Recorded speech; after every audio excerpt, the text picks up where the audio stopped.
Hello, people. Today I'm here with Mr. Peter, as a professor and also a mentor here at Seneca College. And today we'll talk about one concept where we could use as young entrepreneurs in Sierra Leone to help us to conduct our business. So we'll talk about business module canvas, a very simple templates we could use for your business. So Mr. Peter here will explain much in details in terms of what encompasses the business module canvas. So Mr. Peter, can you introduce yourself to the audience? Sure, my name is Peter Forint, and I've been a professor here for a couple of years at Seneca College.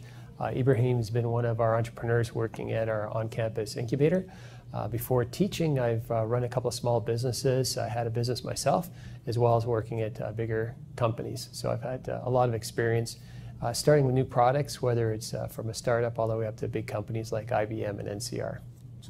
My first question to you is that, what is the difference between a business module canvas and a business plan? Well, it's a great question.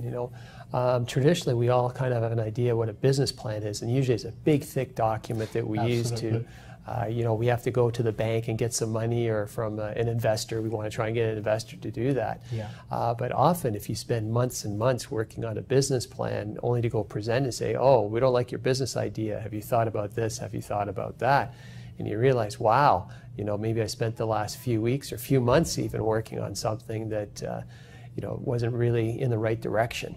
But the business model canvas, it's a relatively new tool developed in the last few years.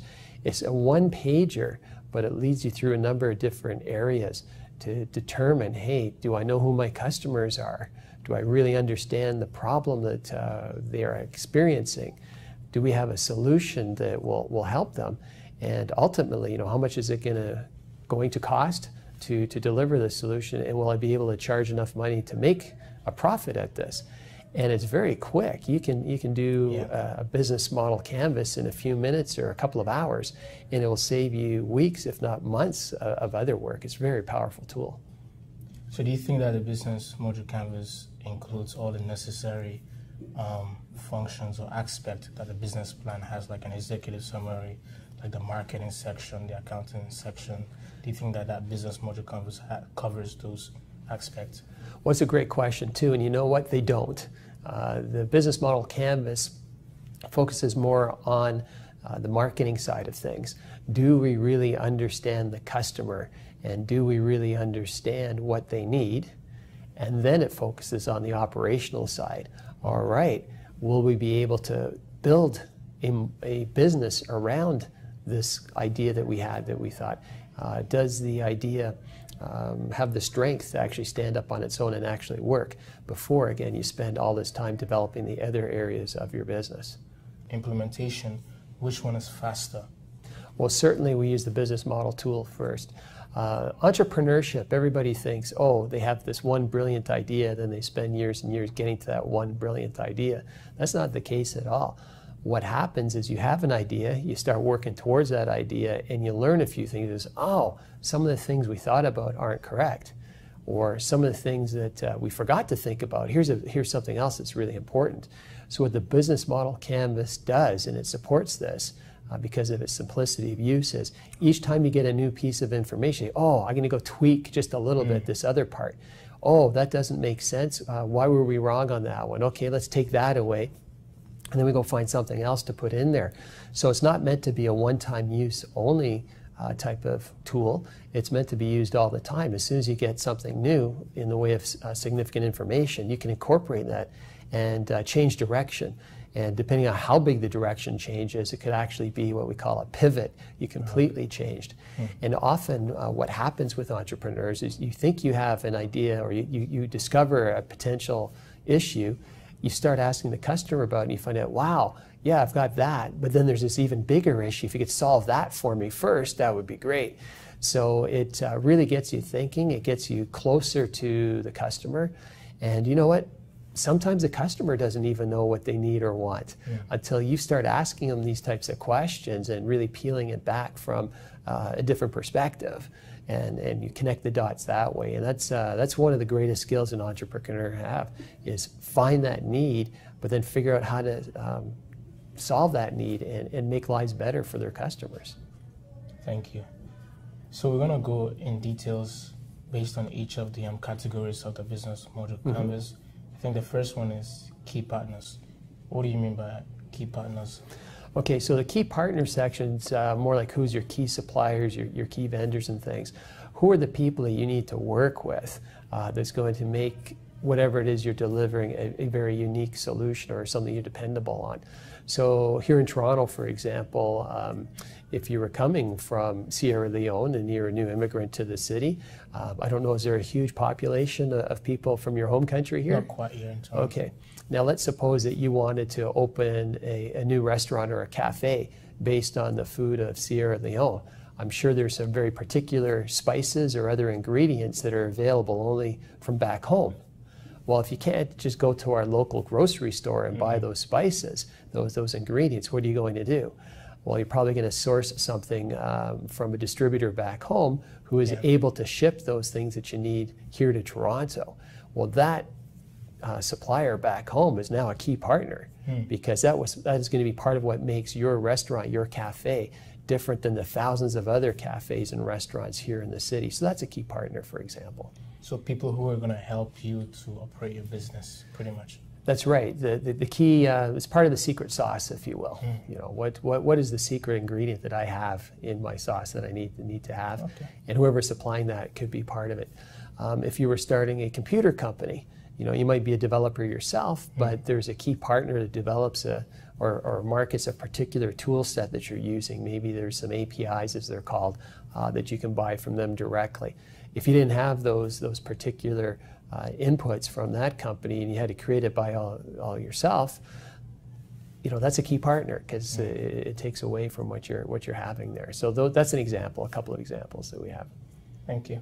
Okay. And then the other section of the business module canvas is the key activities. Yes. So can you list some of the key activities that entrepreneurs have to write Well, down? sure. Well, the key activities, again, it's unique to each business. Okay. So if we are running that restaurant here in Toronto, I think we've all been to a restaurant. We know what some of the key activities are. If we don't have a good chef who knows what he or she is doing in our restaurant in preparing the food ahead of time, you know, you have to chop up the vegetables, chop up the meat, maybe have a sauce simmering in the background and some rice and that sort of thing. Those are key activities that need to be done every day. If you don't do that, you don't have a business. So those are the things that are there. But what we don't include in the key activities is things that every business has. So every business has to keep track of their books. Yeah. Every business has to do payroll for their employees. Yeah. Every business has to pay the electricity bill and that sort of thing.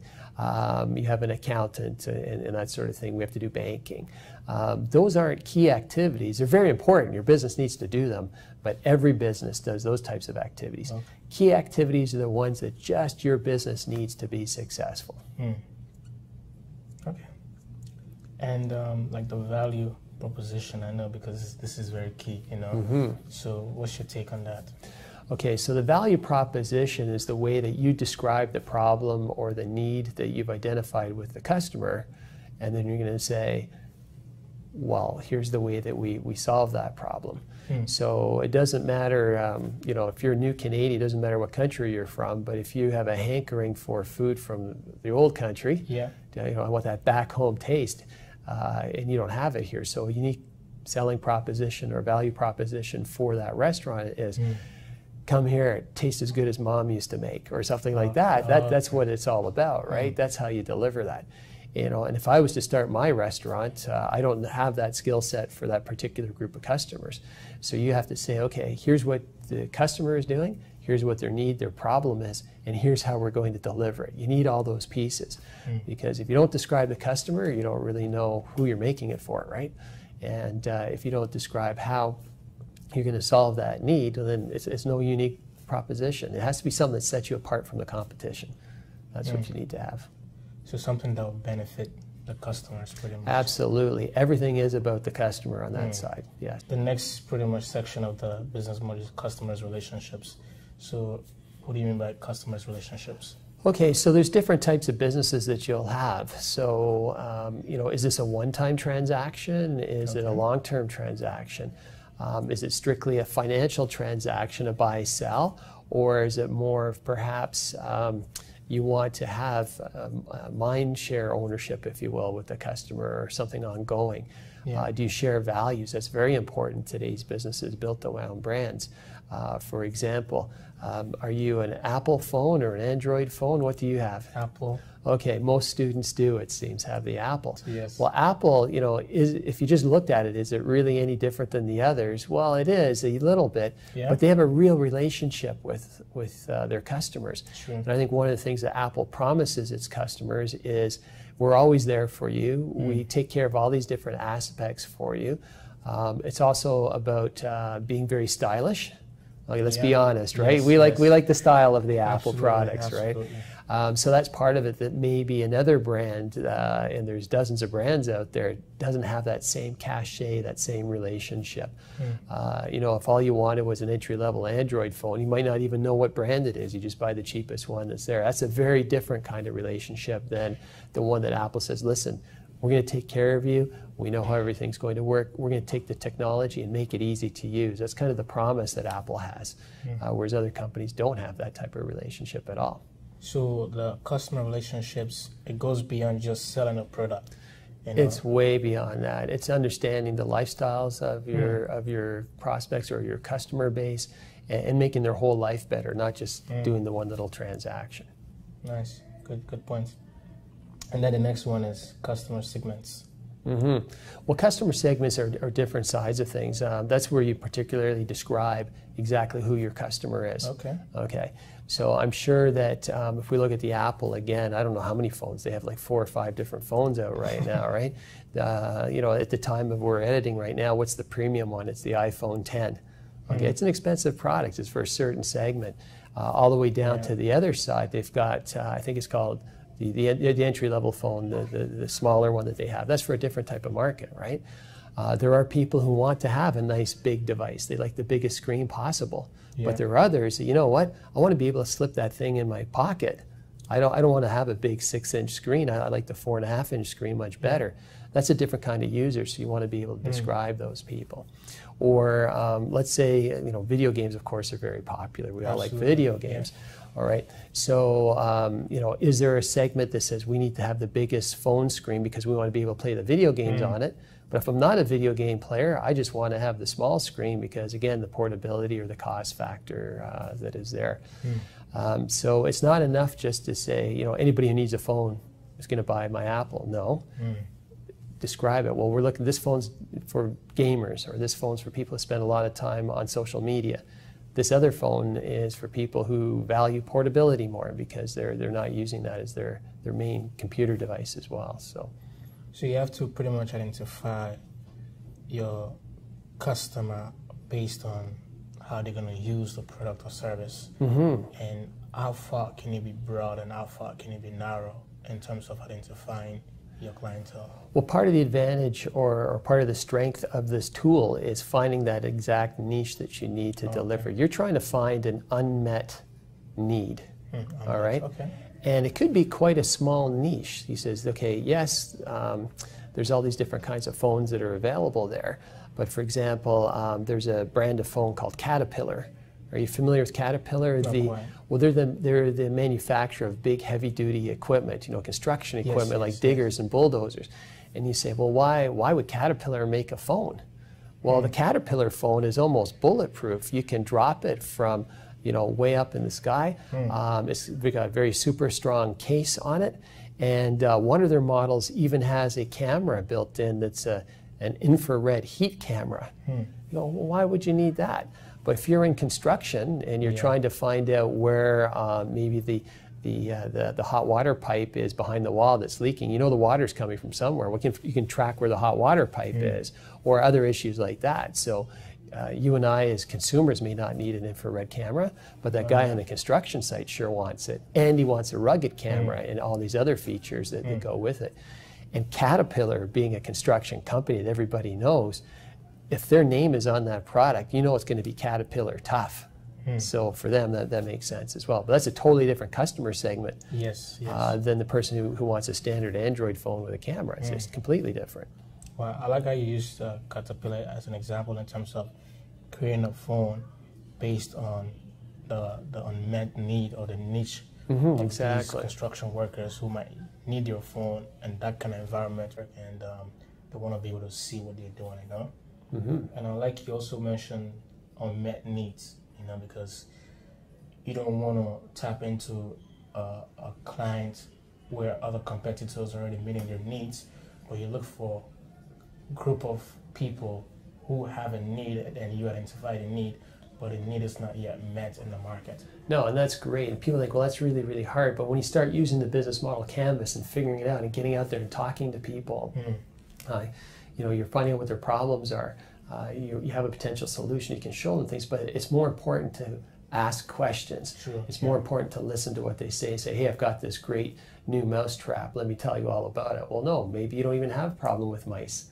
So you don't need the new mouse trap, no matter how good it is, right? So you need to know your customers for sure. And I'm pretty sure that's why, because one of my mentors telling me that you have to do customer validation, do like a survey, go out there and ask your customers or potential customers if they're going to need your service or your product. Because you might think that everybody's your customer, but when you go out there, as you mentioned, ask them questions. Hey, would you use this product if I make it, or would you use the service if I offer it? Some of them might say, I'm interested. Some of them might say, no, I'm not interested. And then you can pretty much identify, okay, few people like what I'm doing, some people don't like what I'm doing. Some people actually give me ideas of what they might like. No, absolutely. And you don't know until you ask. Absolutely. Right? Yeah. So the next question is key resources. Well, key resources, it's a little bit like your key partners. What are the things that you need to get done for your business? So, you know, pretty much every business has a computer or a telephone or something like that. But what are the other resources? I don't know the cooking styles in Sierra Leone, but is there a particular type of stove or oven or other type of tool that you would need to have? That would be a key reason. The types of supplies, as we mentioned before, the spices we were talking about, or the types of ingredients that go in there, that's a key resource as well. So, yeah. And the channels. So, well, channels, what are channels? Well, channels are the way that you get your product or service out to market. Okay. Yeah. So if we're using the food example, your channel is obviously the location that your restaurant is at. But you might say, you know what, this restaurant business is too hard. There's still a demand for it, but the restaurant's just not working. People want it in home. Oh, okay. So now we have to create a new product, which might be somewhat of a prepared dinner kind of thing. But how are you going to distribute it to them? Well, you could sell it through the grocery stores. That's your channel.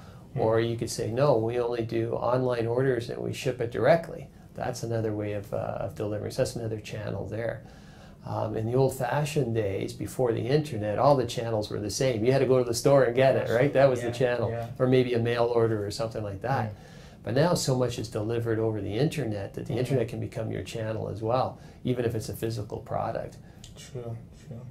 I mean, like the website, like, because I was telling one of my buddy that you're going to need a website. Like, no, I don't need a website because I'm not selling any product online, but I'm like, you never know. Maybe somebody might want to inquire about your service or your product, and a website or a social media platform will give you that opportunity, you know, because we think that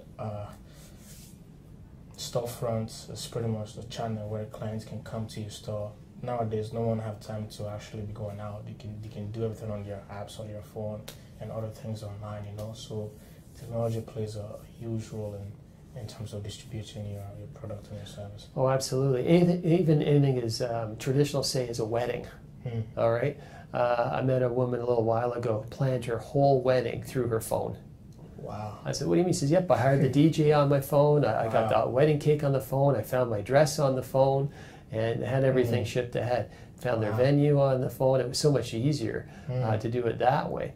So even if you're in a traditional business, certainly here in Canada, you know, if you want to reach those younger generations who aren't so young anymore. I mean, the millennials are in their 30s by now. That's a whole market segment that you're completely ignoring if you don't have that website for information. So even if you think you are a business that doesn't need a website, I'd encourage you to reconsider that. Absolutely, absolutely, yeah. And then the cost structure. Well, cost, obviously, that gets down to, okay, how much is it going to cost us to deliver all these things? Okay. But some costs are huge fixed costs. You know, to build a restaurant, especially in Toronto, it's expensive. Yeah, it is. It's very expensive, right, to put a restaurant together. You know, got all the things like the stoves, the improvements, the chairs, the way it looks inside, all the interior design aspects and all that. Even before you serve that first meal, you've got all those expenses up front. But then once you've got all those covered, what are your variable costs going to be? What do they look like? And the restaurant's kind of easy. Well, we know, okay, we'll have a certain amount that we have to pay for the ingredients, another certain amount that we have to pay for the chef, probably have a waitress or a waiter and other staff members there. So you have to allocate those costs as well. And those ones, typically, the busier you are, the more people you have to hire, so those ones will go up. But the cost of your kitchen is still fixed. So you have to understand how that's going to happen. A lot of my students today, they think every business they want to invent is some sort of an app. Okay, well, if people aren't paying to buy the app, how are you going to get money for that? So where's the revenue going to come from as well? So I guess we're getting ahead to the revenue side of things, but costs and revenues go together. Absolutely. But even to just make that first app before you get the first customer, you've got to develop it, you've got to create it, you've got to have the whole back-end web servers, all that sort of stuff, and then do the app that sits on the phone. Your channel of delivery in that case would be going to the Apple Play Store or Apple App Store, their Google Android stuff, to get that there. But who's paying for that? Because no one wants to pay for an app. So are there going to be in-app purchases? Are there going to be advertising on it? Like that's the cost and the revenues they work hand in hand. Yeah. And from the revenue stream perspective, Guy Kawasaki, who's written a number of business books. He's a venture capitalist, and he started at Apple way back when, a long, long time ago. He jokes around and he says that whole business model side of things you have to think about is who has your money temporarily in their pocket and what's going to make them want to open their wallet and give you that money. That's where the revenue structures come in as well. So it's pretty exciting. So you have to pretty much the revenue stream, like you said, who has your money, and you have to do something to get them to give you that. You have to demonstrate the value back to the value proposition that demonstrates to your customer, you know what, I deserve to be paid for this because I'm giving you such tremendous value, you'll want to pay me, kind of thing. And unfortunately, there's a lot of areas where we found a need. We found that, yes, the customer has a need for this thing. We figured out that, yes, I can put this thing together. I can put a solution to it. But in the end, if you find out the customer doesn't want to pay for it, they expect that kind of thing to be free, well, you don't have a business anymore, right? So you have to find those things, that customer need. You have to find customers who are willing to pay for that solution, and then you have to be able to make the solution for the amount that they are willing to pay and still make a profit. That's the beauty of capitalism, right? If you do it right, everybody's happy. So, I mean, nowadays people want things for free, like the app example that you gave. Like most times when I'm looking for apps, I don't want to purchase it. I just want to get it for free, you know? And I mean, that's going to affect those who are trying to develop an app. And, that's right. And how are they going to monetize it when everybody's looking to get free apps? No, and it completely changes things, you know. So are you a gamer yourself? Do you play games? Yeah. Okay, what do you think is the #1 gaming platform? Well, I have a PS4 console, and I pretty much play FIFA, soccer. Oh, yeah. But the #1 gaming platform isn't PS4. It's not Xbox. It's the mobile phone. It's the mobile phone, right? It is, yeah. And how did that completely change things? So now when you play games on a console, most of those games are super high-end, high-intensity, high graphics where you want to see a big screen. Absolutely. Whereas in a lot of them, even this Fortnite, which has taken the the gaming world by storm, it's on a phone now too. So they're reaching all those different markets. So I like the fact that how our phones are doing so much for us. And you mentioned that lady, she ordered got cake from online, and she ordered DJ and everything, and now we're playing video games on our phone, and that's going to be a huge potential market, you know. To conclude with this, what do you think is the most important of the sections of the value of business module canvas? Well, every module is important. Oh, okay. If you take one out, it's not going to be as strong without them. But the thing is, it's really nice to see how they all interact and work together. But you know, when you have that eureka, aha, I got a business idea, let's go do it. No. Let's that's the gut, that's the heart. We need that. That's the passion. That's what powers us, right? Yeah. But the tool makes us go through and do all the other checks. And again, it's a real filter. Ideas are plentiful once you start looking at it. But the one idea that's going to be a business, that's a viable business idea, that's the one. And the business model canvas really helps you do that. Sure. And as we said before, you might have one idea, but by the time you go through the process, you have a completely different business model that you didn't even know or didn't even have a concept about. You could never imagine was going to happen. You start with the kernel of an idea, you see where it grows, where it bends, and where it's going to take you. And by the time you've gone through the business model canvas and you've answered all the questions on that, and you go through it a couple of times as you learn more information, that's going to give you that solid idea, that's going to give you something that you have a better chance of making it work before you put in the weeks and months trying to get the business plan there. And because we can go back to the business model canvas after like every day if you want, after every major interview, after every new piece of information you get, it's evolving, it's getting better all the time. So you have to use it, but you have to use all pieces. You can't just isolate yourself on, wow, this is the most important one. You can't do that. I mean, I like how you can always update it compared to a business plan where you have to like go through over 200 pages or maybe 20 pages, and this is just a one page where you can have access to 24 hours and make changes based on your investigation, and then you can decide where to go from there, you know? Well, the nice thing is, like, if you do it on a big board, you just put Post-it notes on there. You can change the Post-it note. You know, you take a photo of it with your phone. Okay, this is where we're going. You don't need to have it on the computer. You can have it on paper. It works really well. And keep them and see how you evolved over time. It's quite interesting. It's a great tool that I use for myself compared to a business plan, and it has been really effective in terms of carrying out my business. Make sure that you're up to date with what the markets are saying and what people actually want, not just what you think or based on your ideas, you know?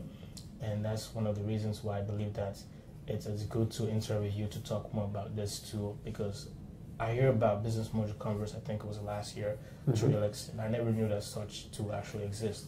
My whole focus has been on the business plan, and I felt like it was a lot of work, so I was looking for something very simplified, something that I can actually do. It won't take me that long and implement immediately.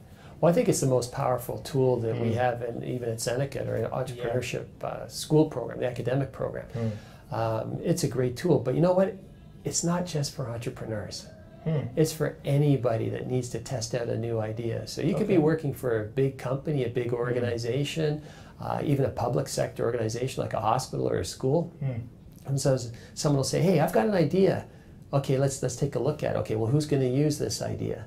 Okay, what exactly is the problem that we're going to solve?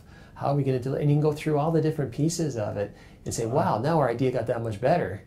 Before we start to launch or start to develop it further. So it's not exclusive to entrepreneurs. It's for anyone who's doing anything new and they want to improve processes and things like that. It can be quite powerful. Wow. Yeah, it's a great tool. It's a great tool for projects. You know, you don't have to be an entrepreneur to utilize it. You can use it, you know, it doesn't matter what profession you're in. Do you have any advice to the young people, because I believe that some of these young people in developing countries, I'm pretty sure some of them have the same question in terms of, oh, I have an idea, and how do I overcome my fear? Because that's something that I had, you know, like, because, okay, just an idea, it's not gonna go anywhere. Even if I do a business module canvas, it's not like. So what's your advice as an experienced entrepreneur yourself and a professor? Yeah, I think one of the things I've learned in the last few years, or even over the life of my career, but certainly with this tool, Everybody thinks they have to have everything perfect. Don't let perfect be the enemy of getting started. Okay. All right? And the business model canvas is going to help you find out what works and what doesn't work. And knowing what doesn't work is way more important, all right, than just knowing what works. All right? Even Thomas Edison, he's reputed to have had tried 10,000 versions of the light bulb before he found the one that worked. Yeah. All right?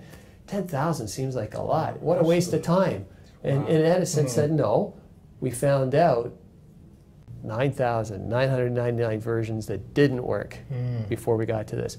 The business model canvas is very powerful because it will help you weed out the ideas that don't work and find the one that will work a lot faster. Sure. And it's one of the things I teach to my students. I'm here as your teacher to help you fail. And the students say, what do you mean you're going to help me fail? He says, no, I want you to fail fast and fail well, learn from your mistake right away, implement it and go. Right? And you know, if you're not going to learn from your mistakes, you know, what's the point of making a mistake? You got to go forth and do that. So if fear is the only thing holding you back, let me tell you, the more you fail, the more successful you're going to be. And because if you don't try it, you're just sitting there. And so that would be my piece of advice to someone who is, oh, I'm too scared. What if I fail? You will fail. That's the whole point. Let's fail fast, fix that one, and go to the next one. And the business model canvas really helps us with that, to help us fail fast in a well-organized manner. Right? That's the key. And we can use that failure as a means of learning opportunity. You know, don't see it as, okay, nothing is going to work, but I learned what did not work, as you said, and pretty much what works, you move on. Yeah, you'll find it. So it's a very powerful tool. So get out there and try it.